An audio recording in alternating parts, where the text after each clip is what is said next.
cerita ini tuh dari almarhum bokap.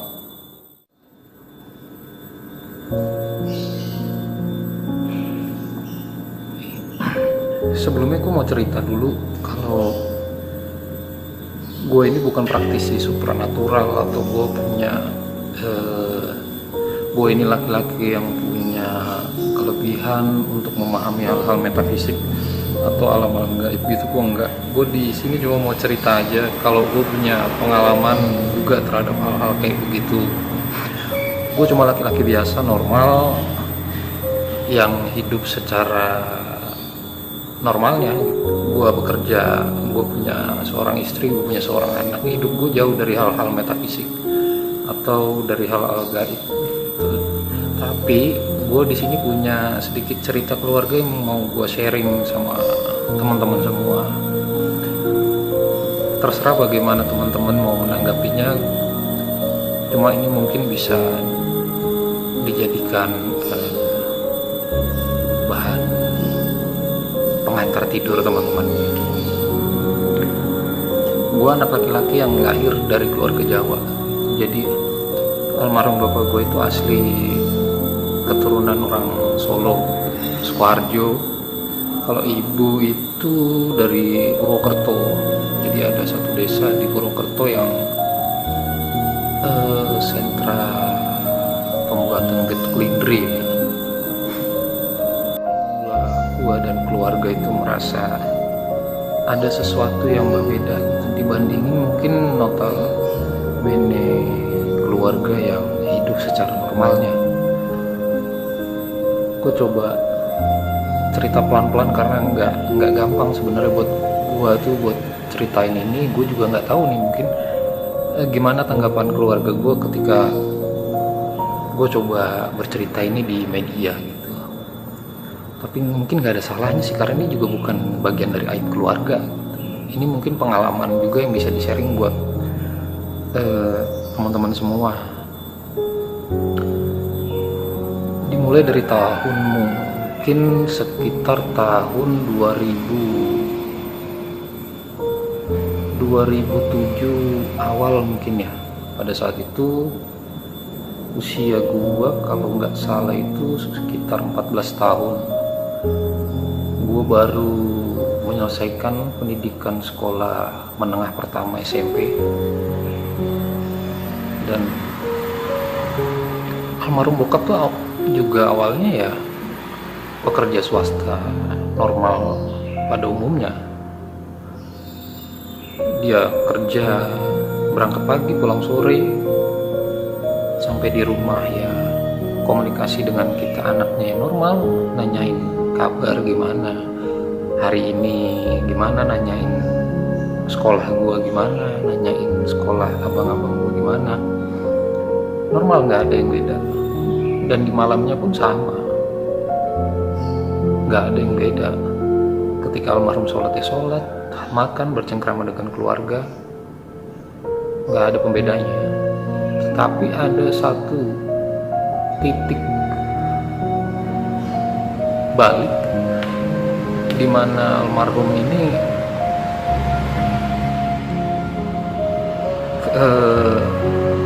hilang. Almarhum bokap gue ini pernah hilang selama 1 tahun, yang dimana kita keluarga taunya dia berangkat kerja pagi seperti biasa. Gue sama abang-abang gue juga berangkat sekolah seperti biasa. Nyokap gue pun di rumah ya masak seperti biasa. Almarhum bokap itu berangkat kerja pagi. Nah ini anehnya, jadi bokap gue ini pegawai BUMN, salah satu perusahaan BUMN di Indonesia. Tempat tinggal gue itu di Cibinong dan tempat kerja bokap gue itu di Taman Mini. Nah, dari jarak dari Cibinong ke Taman Mini ini agak jauh banget.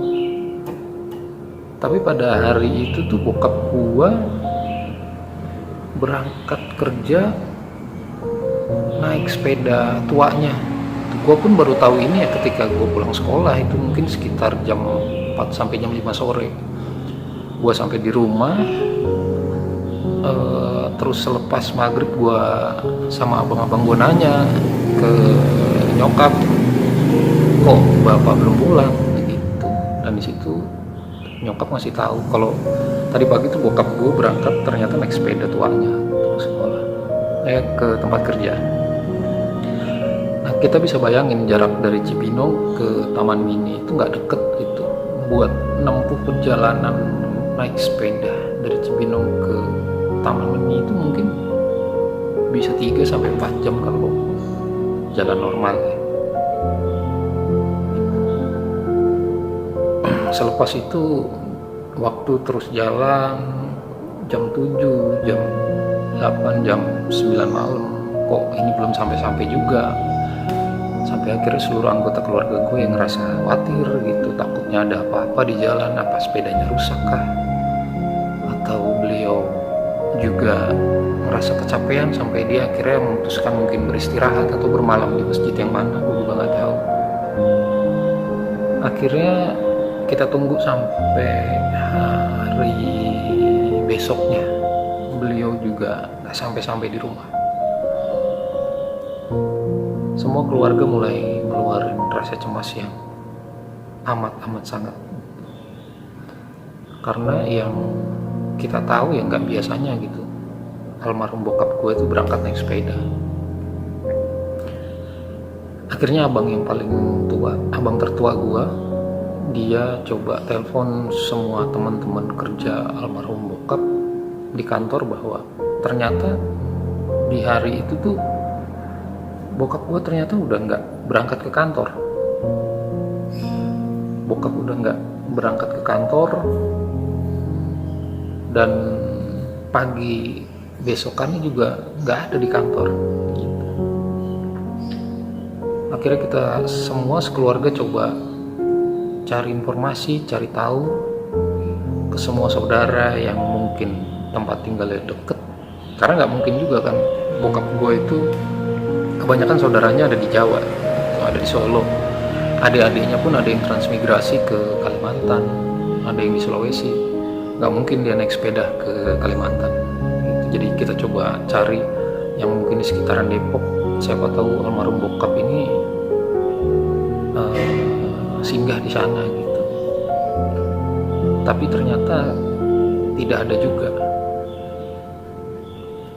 Waktu berlalu, hari berlalu, sampai bulan pun berlalu. Kita coba lapor ke pihak kepolisian juga sudah, membuat laporan orang hilang.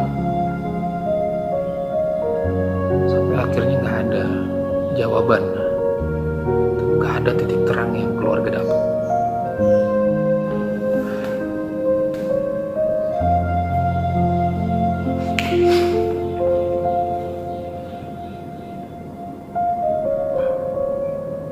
Dan kita pun sekeluarga nggak ngerti lagi harus gimana buat nyari almarhum, karena segala cara itu udah kita lakuin.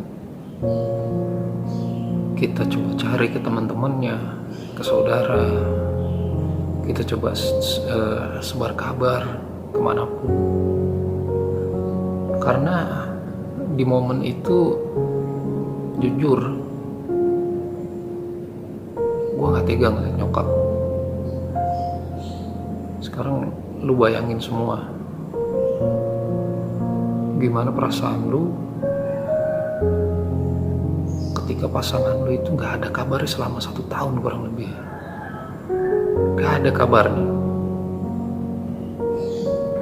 Ya gue pun secara psikologi ya terguncang. Kemana bokap gue gak ada. Gue gak tahu apakah bokap itu bisa makan, bisa minum, bisa istirahat di tempat yang semestinya, gak kehujanan. Sedangkan kita di rumah ya mana-mana aja gitu. Pihak kantor pun beberapa kali datang ke rumah gitu, karena bokap gue ini kan pegawai BUMN yang mungkin secara peraturan perusahaan itu ya lu harusnya kalau nggak masuk dalam beberapa waktu tanpa ada keterangan yang jelas mungkin lu sudah kena pemecatan gitu. Tapi alhamdulillahnya pada saat itu, pada saat kondisi dimana bokap gue ini gak ada kabar selama 1 tahun, pihak perusahaan ini ngasih kompensasi yang begitu besar ke keluarga. Yang pertama, gaji dari bokap itu tetap dibayarkan. Yang kedua, bokap ini tidak diputus kerjanya dan tidak diberhentikan secara tidak hormat gitu. Jadi gue sama abang-abang gue ini masih bisa dapat fasilitas dari perusahaan saat itu, fasilitas kesehatan dan fasilitas biaya pendidikan. Gue gak bisa bayangin pada saat itu ketika perusahaan mungkin ngambil keputusan untuk memberhentikan itu semua gitu. Gue gak bisa bayangin. Gue yang masih sekolah, abang gue pun masih sekolah, ibu gue juga seorang rumah tangga, ibu rumah tangga. Ya mungkin masih ada rezeki dari ibu gitu, karena ibu gue ini kalau pagi masih jualan kue, jualan getuk lindri gitu. Gue bukan mengecilkan rezeki yang didapat dari ibu gue, cuma gue yakin rezeki yang mungkin nyokap dapat itu ya nggak bakalan bisa buat menuhin kebutuhan keluarga gitu. Kalau seandainya pada saat itu pihak perusahaan bokap memberhentikan seluruh fasilitasnya, biaya pendidikan gue gimana? Biaya pendidikan abang gue gimana? Untuk makan sehari-hari pun gimana? Ya jadi gue bilang masih ada hikmahnya pada saat itu. Ketika bokap bilang Allah masih ngasih rezeki di sana. Dan seluruh teman-teman kerja bokap gue juga ikut nyari kok. Karena kebetulan kantor bokap gue kerja ini kan karyawannya cukup banyak. Ya mungkin mereka ketemu di jalan atau mereka dapat informasi bisa diteruskan ke kita pihak keluarga. Tapi nyatanya selama 1 tahun ini benar-benar gak ada kabar, benar-benar gak ada informasi sedikit pun yang kita dapat. Baik itu informasi yang kita dapat dari orang-orang terdekat atau tetangga atau saudara atau dari pihak kepolisian pun itu nggak ada. Gue kalau ngebayangin di tahun-tahun itu tuh gue nggak kuat, karena ini mungkin cobaan pertama terberat yang keluarga hadapin.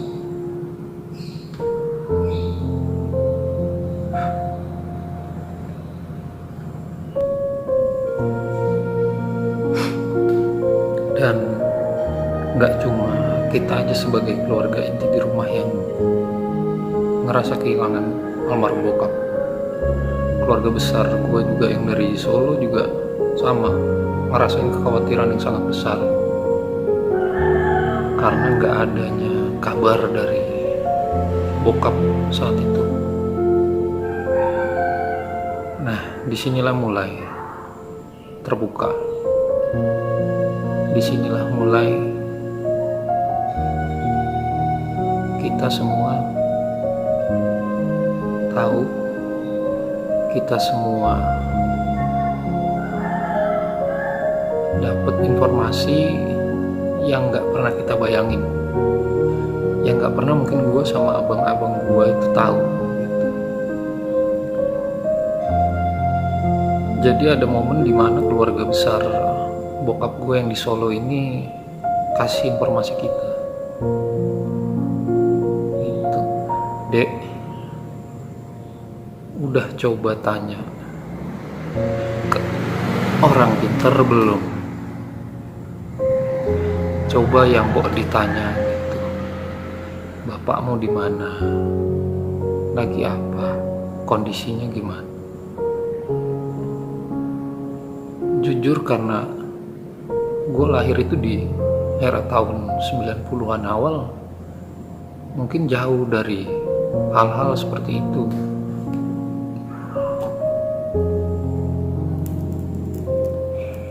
Jauh dan hampir nggak kesentuh sama sekali hal-hal kayak begitu. Jadi buat menjadikan itu opsi untuk pencarian bokap juga nggak kita lakuin, sampai akhirnya dapat masukan juga dari keluarga di Solo yang mungkin dibarengi dengan keputusasaan kita sebagai keluarga yang ditinggal. Oke deh, akhirnya keluarga coba berunding, nyokap abang gua berunding di situ dan sepakat sebagai salah satu bentuk ikhtiar kita buat nyari bokap, kita pergi ke orang pintar buat nanya.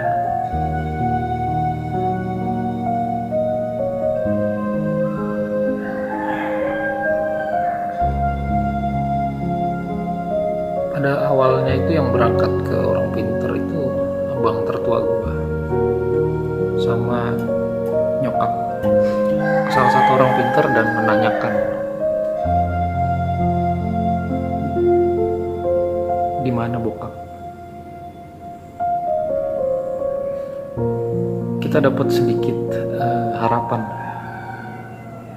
Di sini sifatnya konteksnya bukan kita mempercayai dukun atau orang-orang pintar gitu ya, tapi balik lagi karena psikologis keluarga yang udah nggak karu-karuan, kabar itu pun jadi angin segar buat kita. Kita dikasih tahu bahwa bokap ini masih hidup, bokap ini masih sehat, bokap ini ada, tapi untuk saat ini dia memang belum bisa pulang ke rumah. Gak masuk ya, gak bisa pulang ke rumah. Gue gak tahu maksudnya gak bisa pulang ke rumah itu apa. Bokap gue ditawan kah? Apa bokap gue melakukan satu tindak kejahatan sampai dia ditahan? Kita nggak tahu. Hanya sebatas informasi itu aja yang kita dapat dari orang pintar yang pertama. Dan informasi ini pun kita ceritakan kembali ke keluarga di Solo. Kita cerita lagi sampai ketika akhirnya keluarga besar di Solo pun membukakan tabirnya, membukakan ceritanya, menceritakan ke kita bahwa apa ini semua ada hubungannya dengan pengalaman bokap di masa lalu, di masa remajanya, yang dimana bokap gue itu pernah, menurut informasi keluarga gue di Solo ya, bokap ini pada saat mudanya pernah belajar, mempelajari, mendalami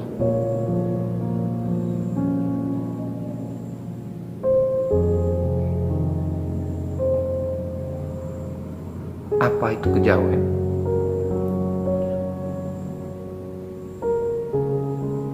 Gua nggak tahu apa itu.